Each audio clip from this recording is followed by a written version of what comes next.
Okay, welcome to another session of cash flow ideas. Now, especially when it comes to trading in the stock market, just some basic stuff. Now, see if this is a chart just here and just here somewhere. Once I connect my pen, it's not working for some reason. Maybe I'll just start again, eh? Let's see if my pen's here somewhere. All right, should be there. Okay, now let's say you've got there it is. Yeah, let's say you've got a stock, and this is a stock chart. I think a good one at the moment that's really cheap, good for beginners, is Ford. Ford's really low. Let's say this is a 10, 20. Ford's really low, and it's got a lot of what should you say? It owns a lot of stuff, so the likelihood of it dropping completely and losing out is very unlikely because it's got a lot of assets. But even so, I mean, it's at such a low price that you're not far from losing much anyway. If it does drop completely, do you see what I mean? So let's say you're a beginner and you started with Forge and you bought 100 shares of Ford. So here you are. You bought it, let's say $20. Okay. Uh, So remember now, any option that you sell above the price is is a call option, and you can either buy or sell a call option, right? And anything below that stock price is called a put option, and you can either buy or sell a put option, right? Now, if you remember in the previous session, I was saying a good beginner strategy, I think, is just pick a stock you like, and let's say you don't own it yet, you would sell some put options at, let's say, this price. And if it stayed above that price for the month, well, you'd collect the, let's say it's $50 for you selling that option. And then you sell another put option, and if it doesn't hit that price, well, you keep the 50 and you keep the stock and you can keep selling options. Now you sell a put option here, and then it hits there, which means you now have to buy. Well, let's say you didn't own any, you'd be selling put options if you didn't own any. So if it hit that price, you now own it, you'd buy it. So then now that you own it, you sell a call option and maybe $50. And it doesn't hit that month's call option, so you keep going. And you sell another call option and it doesn't hit that one. And you sell another call option, and guess what? It hits that one. So now you're forced to sell at that call option price. But that's okay. You've been collecting 50, 50, 50 there, 50, 50, 50 here. You bought it down here at this price, and now you're going to sell at that price. You see? That's okay. You've collected 5 times 50, and you've made this little difference in stock price. You see? Now, this is what is called, what I'd like to call, and what Andy Tanner, who I highly recommend listening to. He runs the Cash Flow Academy. Now, this is a cash flow strategy.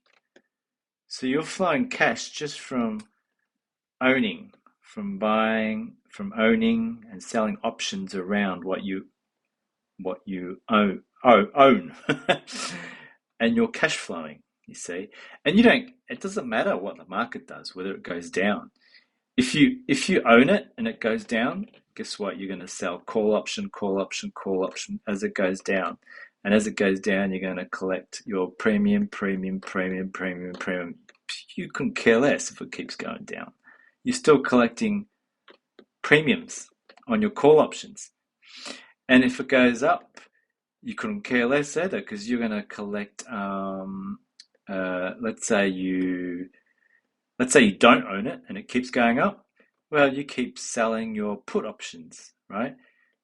It keeps going up, put option, you collect premium as it goes up. And then eventually when it drops, okay, you'll pick it up. You see? So your mindset is not worried about whether the market goes up or down. So that's if you're selling options, right? Oh, look at that. That's fascinating. So that's if you're selling and you're owning stock. That's more of a cash flow focus. Now, buying stock is different. Options. Buying options. That's more speculation. Because with that one, you do care if it goes up or down. Let's say you're looking at a stock here and the stock price is here. And you buy a call option about here. This is your call option, which means that from here, if the price, and it'll be something like this on the risk graph, if the price ends up somewhere along here, then you win. You'll get paid some money because you bought an option that protected you from any upside. But if you bought an option here and the stock goes down and never goes up, you've just paid your premium of, let's say, $200 or $50, but nothing came of it, you see. So that's why it's speculation, because you're really relying on the market doing something that you expect. And so the stock starts going down and you think, okay, I'll buy a put option now, which means if it hits this low bit and or lower, you'll now get money. And then what happens is it might hit that put option, but then before expiry, it comes back out of it and it starts going back up. So you've just paid another premium there of, let's say, 50 or 200, whatever it is. And again, nothing's come of it. So all you've done is spent money and you're freaking out and you're watching the market and you're wondering, will it go up? Will it go down? And that just leads to what we don't want with the stock market, which is like, how do I draw stress? Is that how you draw stress? You want to be able to sleep, and dream nice dreams. And you don't want to worry about this ups and downs stuff. So that's speculation. And look, that's fair enough. You can do speculation, but that's only after, let's say you start cash flowing some cash. Let's say your monthly expenses are 5K per month.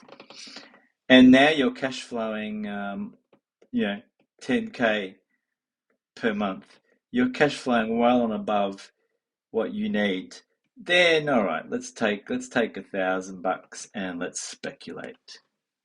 You see, then you can do that. All right. I hope that helps. Just some basic ideas to look out for. And see you on the next one.